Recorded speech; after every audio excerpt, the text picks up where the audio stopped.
So in this PicsArt tutorial video, I'm going to be showing you guys how to add a filter to an image here on PicsArt. So once you have PicsArt open up on your device, what I want you to do is go to the bottom left and press on where it says Tools.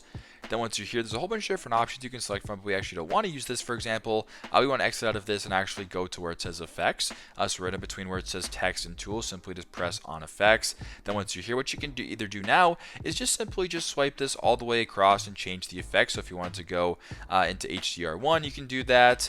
Noise, sharpen, you can change kind of the filter this way. Film 2, you can go to where it says black and white, you can make the filter black and white. You can go to where it says blur, you can make it blur, you can press on simple and then press on dodger and basically let's play around with it that way and make the filter whatever you want. So if you wanted to do film 3 and then just press on apply, there you go. That is how you guys can add a filter to an image here on PicsArt. Thanks again for watching, and I hope this video helped.